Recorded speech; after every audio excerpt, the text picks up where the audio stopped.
Kufa, right? He is sent from Medina to go toward Kufa, to go and tell the Kufans of his coming to Kufa, of the coming of Abi Abdullah al-Hussein. Muslim bin Aqil, he said, the tradition says, the historians say, that he goes on his way. He is joined by two companions. He finally reaches Kufa. His two companions have been killed. They've died of the heat, they've died of starvation, they've died of lack of water. He enters into the house of Mukhtar al-Thaqafi. Mukhtar welcomes him into the house. He says, "Oh Muslim bin Aqil, tell me, how did you get all the way here from Medina?" They found him in exhaustion. He needed a sip of water, Muslim bin Aqil. He said, "I came with two guides. They showed me the way of the desert, but unfortunately they passed away on the way." Mukhtar said, "Oh Muslim, but how is it that you lived?" He said, "My love of Abi Abdullah al-Hussein alayhi salatu was-salam is the thing that caused me to live and reach Kufa." What? The love of Abi Abdullah al-Hussein. We take another look. When someone is in love, truly in love, they begin to do things that are not really natural. They take things to the next level. When we go ahead and we get engaged to our spouse, or when we are, in that period where we're not allowed to talk to our spouse, or we're traveling away from them, the only thing on our mind is thinking about our wife, thinking about our husband, whatever it is. That's the only thing on our mind. We make every sacrifice just to talk to them. We do things that are not natural. But this is, relative love. When you talk about absolute love, let me ask you a question. If I were here right now and I threw something at you, it's your natural reaction to move before that thing strikes you in the face.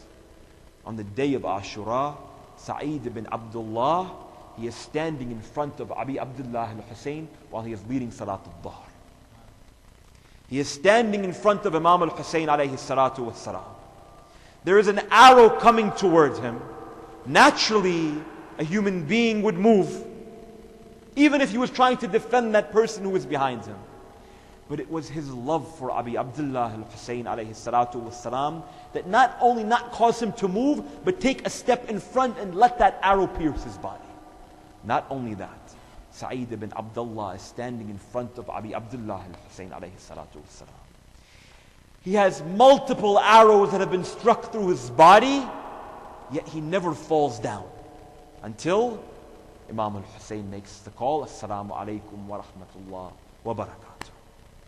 Amir al-Mu'mineen alayhi salatu was-salam is struck in Masjid Kufa by Ibn Mujah.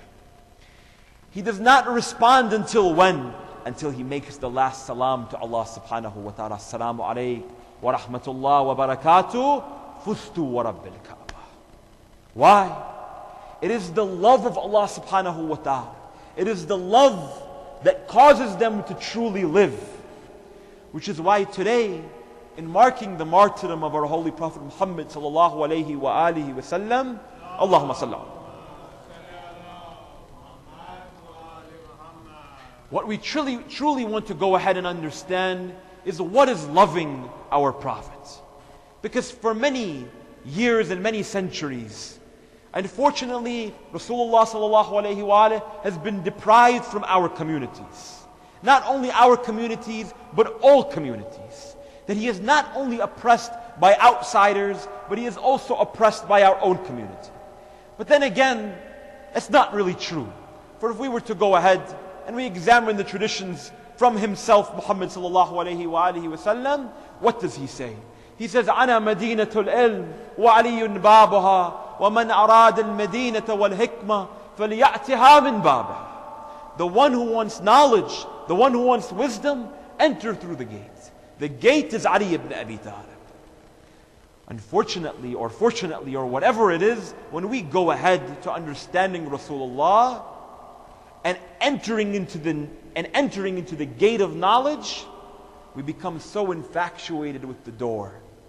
We fall in love with the door of the city, and we sit there and begin to sing the praises of Ali ibn Abi Talib. And then people ask us, "Why do you do all of this?" They come forth and they say, "Why all the time you are talking about Ali ibn Abi Talib? Talk about Muhammad, talk about the companions." Very simple. The thing is that we've become so infatuated with this door, with the door to the city. And we cannot truly understand Muhammad, let alone Ali ibn Abi Talib. Sallu ala Muhammad wa ala Muhammad.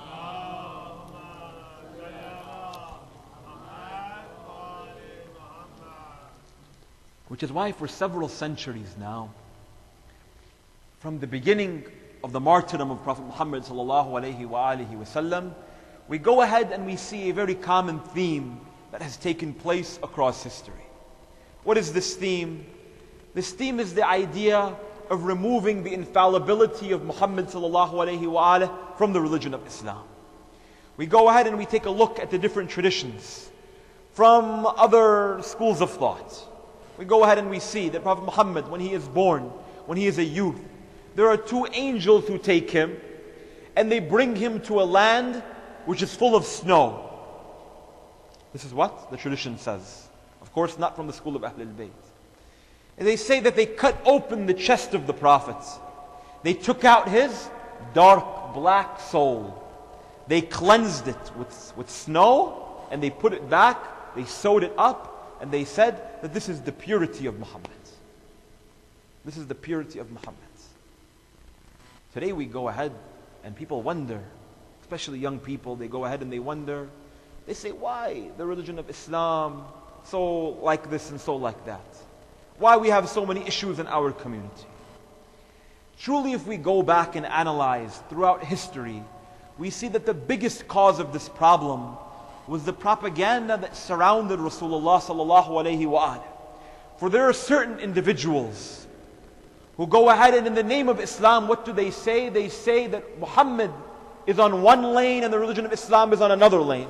And they're both driving in two different directions.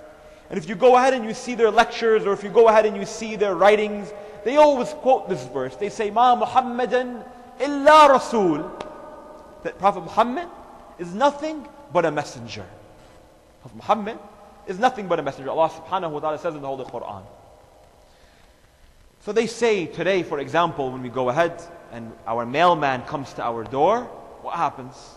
He comes, he takes the package, puts it in the mailbox, continues his way. He doesn't know what's in that package. He's just a messenger.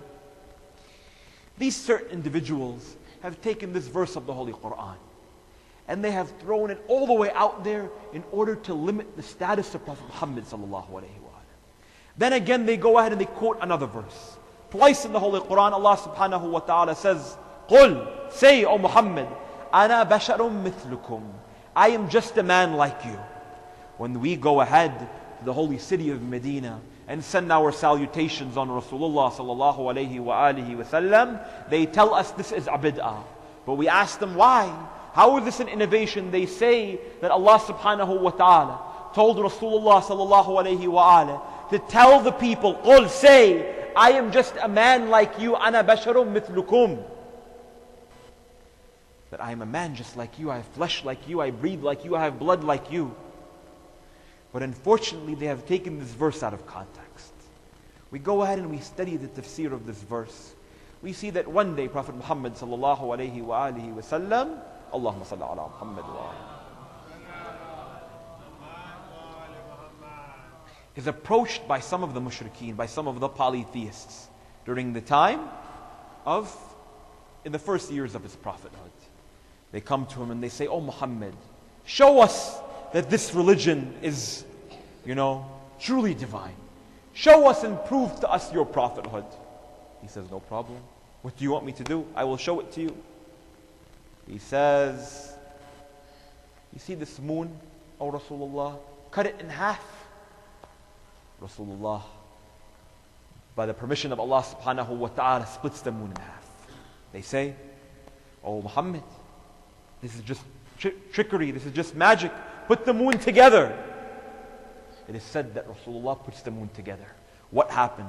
There are individuals, these two individuals, they came, they began to kiss the feet of Rasulullah. They began to make sujood to Rasulullah. They said, Oh Rasulullah, you are Allah, you are God. And Allah subhanahu wa ta'ala then revealed this verse. قُلْ أَنَا بَشَرٌ مِثْلُكُمْ. O people, O Muhammad, say that I am a man just like you. Not because he is flesh, not because he is blood, not because he breathes like us, but because of the great maqam, because of the great status of Muhammad sallallahu alayhi wa. This is the reason why Allah subhanahu wa ta'ala says this in the Holy Quran. Yet what do they say? What do they say? That Muhammad is just a regular man. That Muhammad was a sinner. That Muhammad was a man full of mistakes. And we go ahead and we wonder, what are these people talking about? And when you want to truly go ahead and understand the life of Prophet Muhammad sallallahu alayhi wa alihi wasallam, and you want to compare it, and when you want to analyze it, and when you want to discuss it with different people of different faiths, and they come forth and they ask you, prove to us the prophethood of your messenger, we go ahead and we tell them a couple of points. We say, first thing, look at the reform of Rasulullah.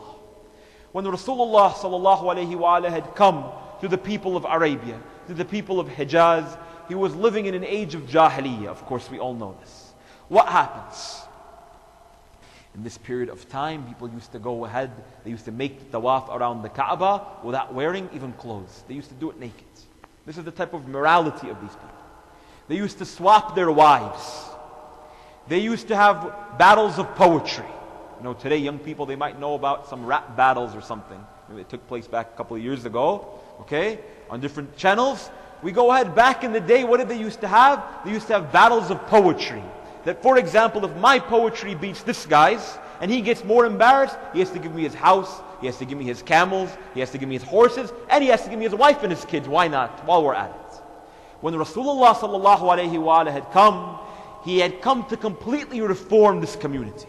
And if we go ahead and we take a look at what the historians have to say, we see that one Orientalist historian say that during the time of Jahiliyyah, it is as if the Arabs of the time, they had taken a train and driven it 500 miles an hour backwards into the abyss of God knows what.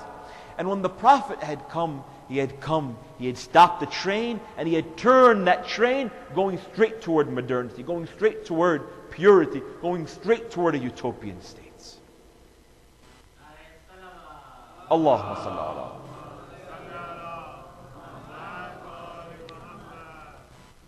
And during this time where alcohol was open, where deviance was open, and so many different things that it's difficult to even say because there are children present, that was the type of situation that was present during the time of the Prophet. Yet no one will ever state, no one will ever claim that Rasulullah was tainted by any of these issues. Then we go ahead and we tell these individuals, or we go ahead and we research ourselves, how do we really know that this faith that we follow, this practice of Muhammad that we follow is the right way? We go ahead and we see many different variations of the religion of Rasulullah sallallahu alaihi wasallam. One simple response.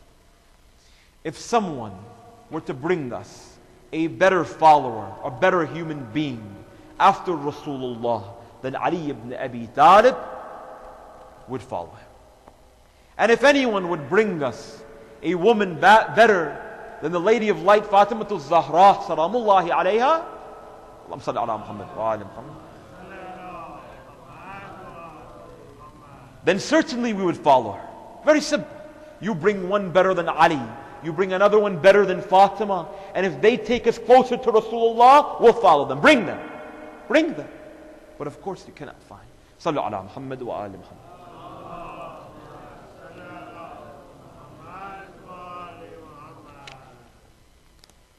And there we go ahead and we see the greatness of Prophet Muhammad sallallahu alayhi wa alihi.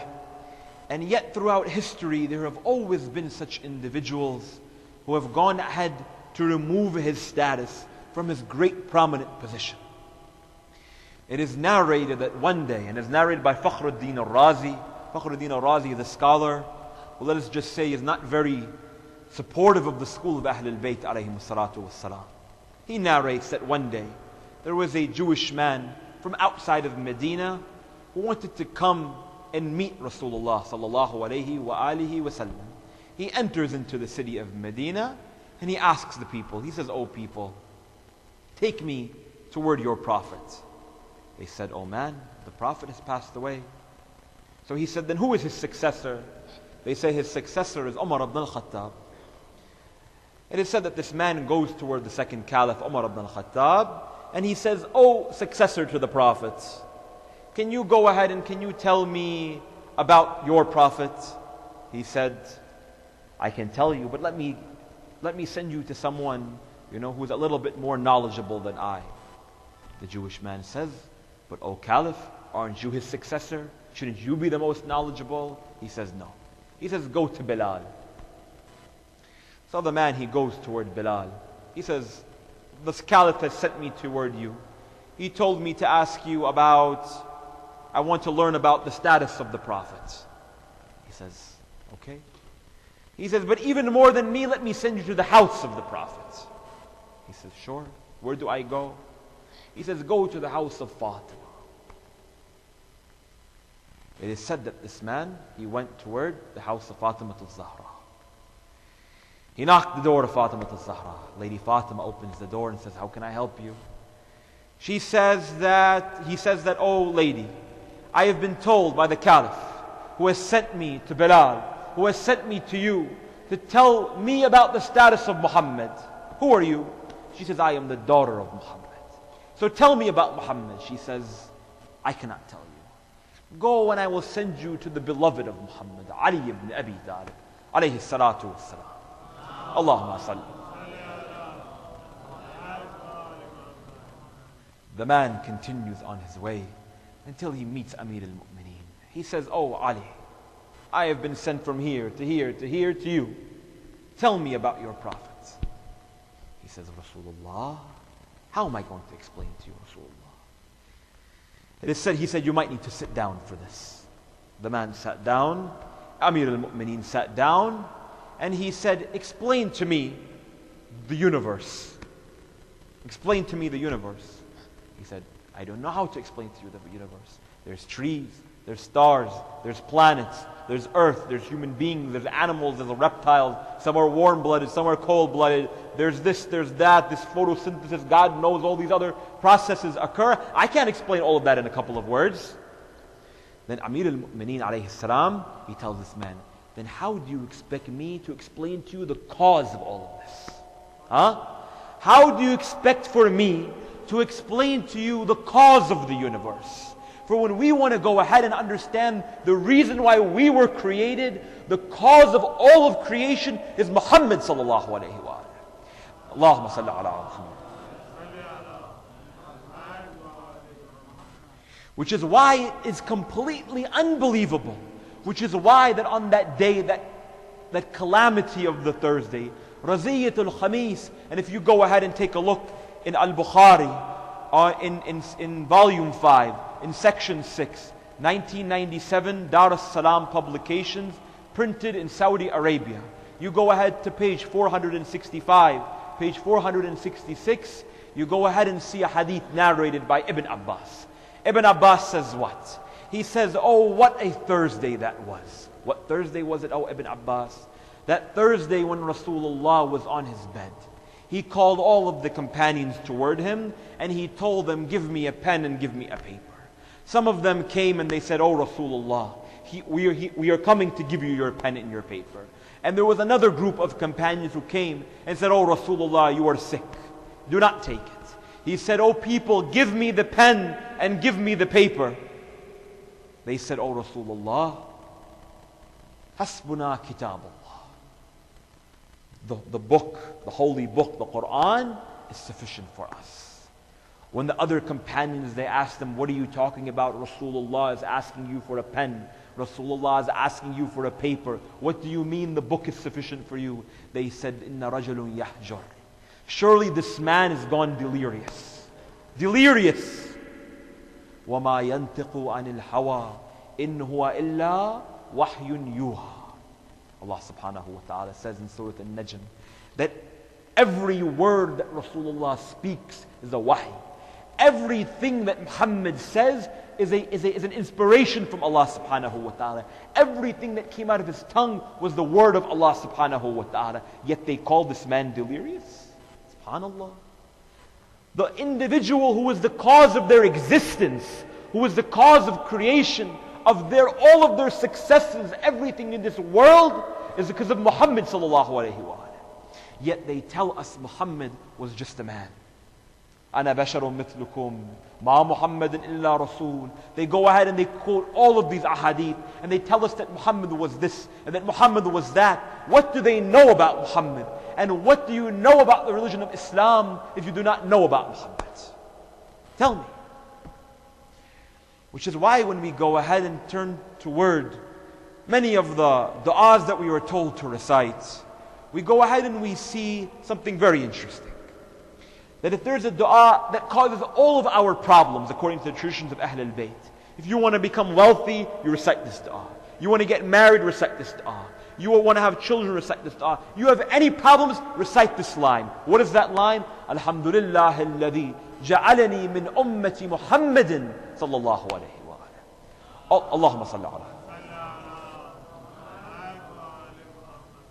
Any problems that you have, the traditions of Ahl al-Bayt say, praise is due to Allah, who made us from the followers of Muhammad. That is sufficient. Every day after we pray Salat al-Dhuhr, Salat al-Maghrib, Salat al-Isha, whatever prayers, we go and we make sajdat al-shukr. Shukran lillah, ashkurullah, whatever we say, thank you Allah, whatever it is. What are we thanking Allah subhanahu wa ta'ala for? Many times we go ahead and we say shukran lillah, and just move on with our day. Right? What are we thanking Allah subhanahu wa ta'ala for? When we go into the sujood, we should be thanking Allah subhanahu wa ta'ala for making us from the followers of this man, from this Prophet Muhammad sallallahu alayhi wa sallam. That is what we should be doing. That is what we should be doing. Because we go ahead and we see that that's not it in order to praise the prophets. We all know how to recite salawat ala Muhammadin wa ali Muhammad. But what do the traditions of Ahl al-Bayt say about the recitation of the salawat? About this Muhammad, this man who they say is a regular man. We go ahead and everyone knows the famous hadith that when Rasulullah went for the Mi'raj, the angel, he can count all of the raindrops, but he cannot count the number of salawat. We know this. I give you one better. Rasulullah sallallahu alayhi wa sallam is going for the Mi'raj. He passes that angel. He goes and he meets another angel. He is with Jibra'il. He's with Jibra'il. And there is an angel, he's reading a scroll. The scroll says, La ilaha illallah, Muhammad Rasulullah, Aliyun waliyullah. He's reading it. This is his job. As we all know, every angel is designated to do a specific task. This angel's task was what? Was to recite this for his entire existence. When they reached there, Jibra'il told the angel, he said, why are you not greeting the Prophet? Immediately he dropped the scroll. He said, Ya Rasulullah, forgive me. I didn't know. My job is to go ahead and read the scroll, and I didn't know that you were here. Rasulullah says, don't worry about it. It's fine. Not a big deal. He said, oh Rasulullah, in order for me to forgive you, I give you all of my acts of worship. I've been created for 2,500 years. For these 2,500 years of my existence, I have always been reciting La ilaha illallah, Muhammad Rasulullah, Aliyun waliyullah. Rasulullah says, I don't need it. He said, oh Rasulullah, I've been fasting since the day I was created for 2,500 years, and I will give you all of this acts of worship as a gift to you, as my sign of forgiveness for not sending my salutation on you. He says, I don't need it. He said, let me give it to your family. He said, my family doesn't need this. He said, then let me give it to your followers. He said, my followers don't need this either. Why? He said, because when they recite one salawat ala Muhammadin wa ali Muhammad, it is better than all of your act of worship. Allahumma salli. Then we go ahead and we see, how come when other people, they say the name of Muhammad, they say sallallahu alayhi wa sallam, sallallahu alayhi wa sallam, alayhi salam, whatever they say. When the Prophet sallallahu alayhi wa sallam told us what? That when you send your salutation on me, also send it on my family. We go ahead, we take a look at Surah Shu'ara, and we go ahead and we see all of the prophets of Allah subhanahu wa ta'ala. Several prophets are mentioned in that surah. Lut, and Musa, and Isa, and Nuh, and all of the prophets. It says that when all of humanity would come toward visiting them, and thanking them for their good deeds, they would say, oh Prophet of Allah subhanahu wa ta'ala, how can we recompense you for what you did? They said, nothing, we only want the ajr from Allah subhanahu wa ta'ala 5 times in this surah it is mentioned that, oh people, oh my followers, I don't need anything from you. All I need is the reward from Allah subhanahu wa ta'ala. When they came to Rasulullah and they said, oh Rasulullah, what do you need for all of the good service you have done to us? What did Rasulullah say? لا أسألكم عليه أجرا إلا المودة في القربة. I did not ask for anything from you except that you love my family. That's it. But we go ahead and we see that all of the other prophets, when they were approached and when they were told, oh Prophet, we want to give you a gift, they said, we only want something from Allah subhanahu wa ta'ala. But when they came to Prophet Muhammad, who is better than all of the other prophets, who is the cause of all of the creation, who is a rahmatun lil alameen, habiba qulubana wa shafiya nafusana, we say, when they came to him, he asked them for something. But if we go ahead and we see, and we truly contemplate this, and we truly think about it, we see that truly Muhammad never asked for anything. But rather when they asked him, what should we give you? He gave them another gift in Ali and Fatima and Hassan and Abi Abdullah al-Husayn. Sallu ala Muhammad.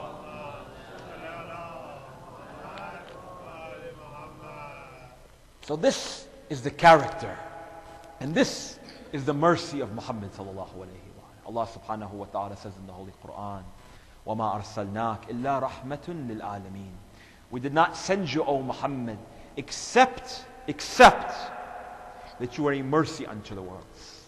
When Rasulullah sallallahu alayhi wa after the year of the Hudaybiyah, he came to the conquest of Mecca. And it is said that he is entering into the city of Mecca. Entering to the city of Mecca. The same individuals who when Rasulullah was there in Mecca in his youth, when he first proclaimed his prophethood, he was in sujood, they would come and they would kick him when he was in sujood. Today, the same people, they work in Medina. Go and see them. You want to go ahead? Rasulullah wanted to go ahead and make sujood, they kick him.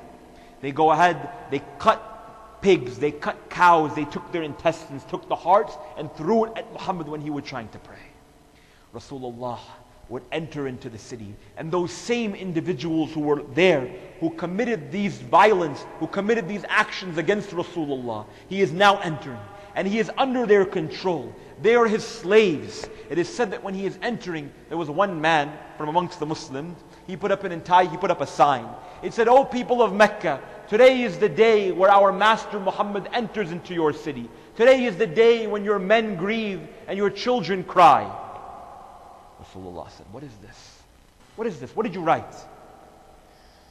It is said that at this moment, Rasulullah came to this man. He said, "What is wrong with you?" They said, "Oh Rasulullah, these were the same people who used to oppress you like this. Today we must show them."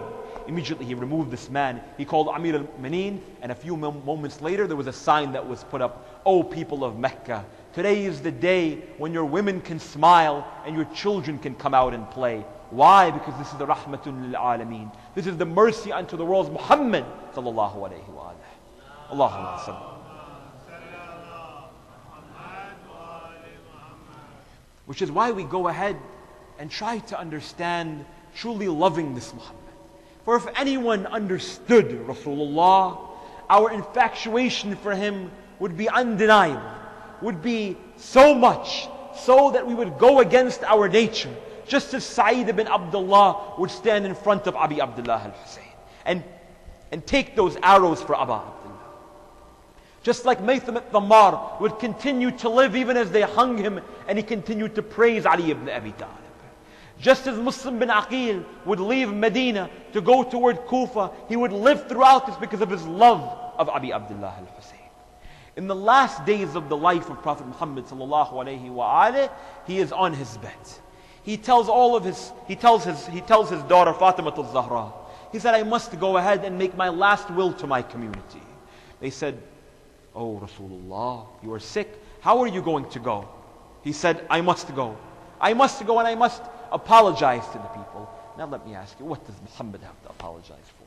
It is said that Rasulullah got up from his bed. He walked very slowly into the masjid. He climbed on the minbar and he said, "Oh people, in a few days I'm going to leave you. In a few days I'm going to leave you. If I owe anything to anybody, let them tell me and so I can repay them. all of the people in the gathering, all of the people in the congregation, they said, "Oh Rasulullah, how could you say this? You are the one who has given us everything. How can we ask you, or how can we even tell you? And even if you've done something wrong to us, of course we'd forgive you." And all of a sudden there was a man in the back, he stood up. He said, "Oh Rasulullah," he said, "I have a debt with you." All of the people were about to kill him. Rasulullah said, "Be patient, relax." He said, "Come." The man walked forward. He said, "Oh man, what debt? What debt do you have with me?" He said, "One day we were traveling to one of the battles, and you were holding some sticks to burn a fire. And as you were walking, by mistake, these sticks, they hit me on the back and they left a scratch on my back." So all of the people said, "Oh man, this is a petty issue. What's the problem? This is Rasulullah we're talking about." So Rasulullah said, "No. If he wants to take this debt from me and he wants to strike me on the back, in recompense, no problem." He said, "No problem, just give me a few moments." It is said that Rasulullah went back into his house. He told Lady Fatima, he said, "Oh Fatima al-Zahra, oh my beloved daughter." He said, "There is a man who owes me a debt. He must strike me on the back because I did this to him." It is said that Fatima al-Zahra, she came to the front of her house. She said, "Oh Rasulullah, take my two sons, Hassan and Hussein. Let them beat Hassan and Hussein, not you, oh Rasulullah." Rasulullah said, "No, be patient. This is their rights." It is said that Rasulullah went into the public. And this man had a few pieces of stick.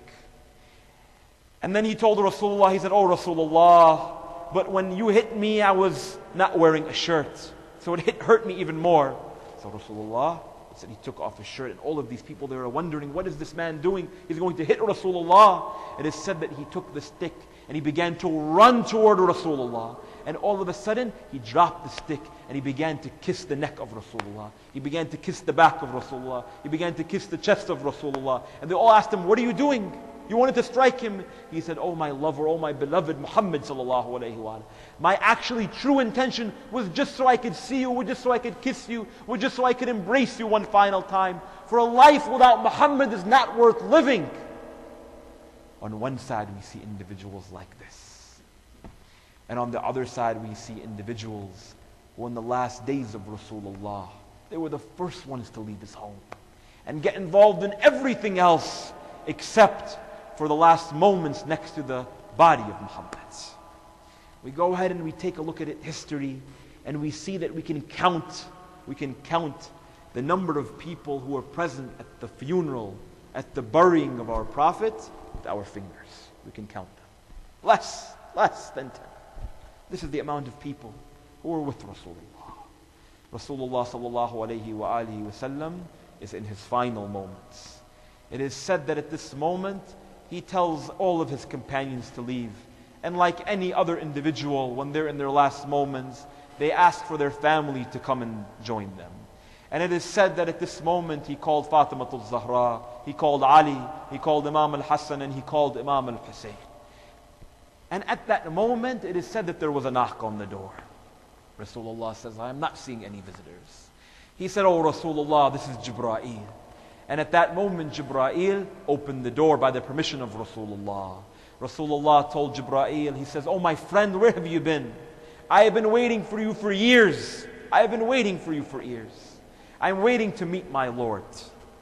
He said, "But just spare me a few moments with my family." And if we go ahead and we see what happened to Rasulullah in his last moments, he called all of his family together and he told them one by one what was going to happen to them. Firstly, he called Fatima al-Zahra. He said, "Oh Fatima, after me something is going to happen to you, oh Fatima. Oh Fatima, you will be, it is as if that I see your body. It is as if that I see you between the wall and the door, oh Fatima. It is as if, oh Fatima, that I see those individuals, they're pushing that nail into your womb and killing your son Muhsin." And then he called Amir al-Mu'mineen. He said, "Oh Ali."